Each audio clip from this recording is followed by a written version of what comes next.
What is up, everybody? Great Jam and Gaming here. So I must have hit the local game shop at the right time because they had a full restock of Magic the Gathering Final Fantasy in.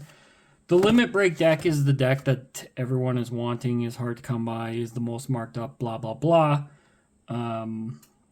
As is my usual disclaimer with these things, look, you're paying for cardboard. Don't pay markup, pay MSRP, buy it at a local game shop.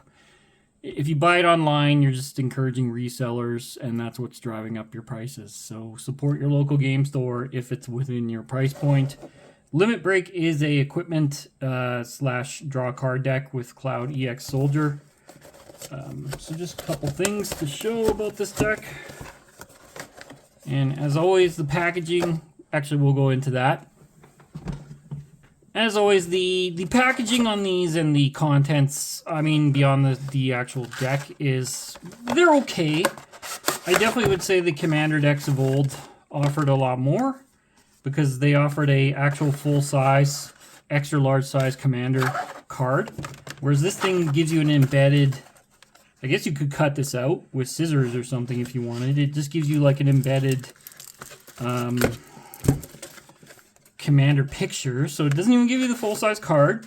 It doesn't give you dice anymore, and you get a deck box, which I'm going to discuss, and I have talked about this in my other videos, and you get some tokens you can punch out of this packaging. So packaging a little subpar, but it is what it is now. They don't even give you a fancy dice like they do with the deck bundles or any of it, so we'll go into these things. I'm going to open up the collector booster sample pack first and see what we get with that. So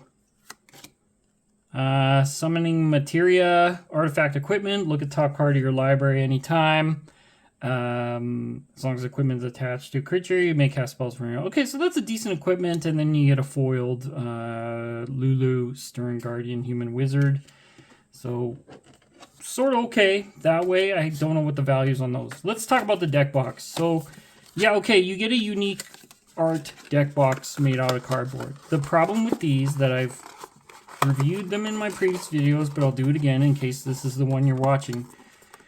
A fully sleeved Commander deck will not fit into this thing. This is a fully sleeved Commander deck. This is a 100 card Commander with minimal sideboard. That's how big of a deck box you need. There is no chance that a fully sleeved deck fits into this thing. And if you're paying full price for these decks, you're not an idiot, so you're obviously going to sleeve and protect your cards. So this thing is then pretty much useless. So let's do better, Wizards of the Coast. If you're going to throw a deck box in there, at least make it big enough to hold a sleeve deck. A double sleeve deck, not just inner sleeves, like proper outer sleeves. This will not fit it. There's no chance. Unless you're using penny sleeves, and, well, quite frankly, who's going to do that? So just getting into this deck, like I say, it's an equipment slash card advantage deck with EX Cloud. This is a Naya deck, so red, green, white, and equipment focused, of course. I wouldn't say there's any extremely high value singles in here, other than a couple cards, which I'll go into, but it's not all bulk. So bulk being like, you know, under $1 card values. There's a ton of cards in here that are like $1, $2, $3, and then there are a few higher values. So Cloud EX Soldier is your main commander. When he enters, attach up to one target equipment you control to it. Whenever he attacks, draw a card for each equipped attacking creature you control. If Cloud has power 7 or greater, create 2 treasure tokens. So he's mana ramp, he's draw, he's equipment advantage. Tifa is your secondary commander if you want to go that way. I can't see running this deck with Tifa. Tifa here is a $12 rare. And then there are a few other high value ones. I'll just list them for now, and if we see them, great. The other highest value ones are Sword of the Animist, $12, give or take, at the time of opening. Clever Concealment, $14 at the time of opening. And then there's a whole pile of, like, you know, $3 to $4 to $5, $1 to $2, $3 range type things. But those are the main values of this deck.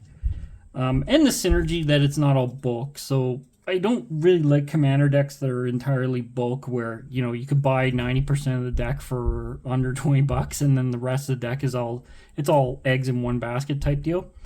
So you get your Sid, Cloud Limit Break, Elena, Hairdigger, Hell Trooper, Soldier, Avalanche, Kachuta, Ultimate Meteor. So overall, how this plays out of box, I'm not really sure. I couldn't specifically tell you that, but Cloud seems like a pretty strong commander, and it does obviously going to come with a lot of equipments for you of utility. Probably your biggest difficulty with this deck is protecting Cloud from creature removal, which shouldn't be that hard because a lot of like Champion's Helm gives him hexproof.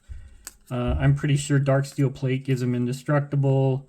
I'm pretty sure there's a Lightning Greaves in here as well, stuff like that. Mana fixing in these decks has improved a lot too. Here's the Sword of the Animus. That's that $11.99 rare. And the other high value one again was the Clever Concealment. I don't think I came across that yet. It's a white card. No, not yet. We'll look for it. So we'll continue on. So mana fixing is a lot better in these decks. They give you actually rare lands that don't all come in tapped. They're not all garbage lands, thankfully. So these are pretty functional out of the box. As with any commander deck, you want to fix up your mana base first, if you can. That's the usual obvious play to improving a lot of these decks, is fix your mana base and then look to add utility cards onto that. I didn't actually come across that Clever Concealment yet, so let's just look for that one real quick. There it is. So there's your other high value card. So it has Convoke.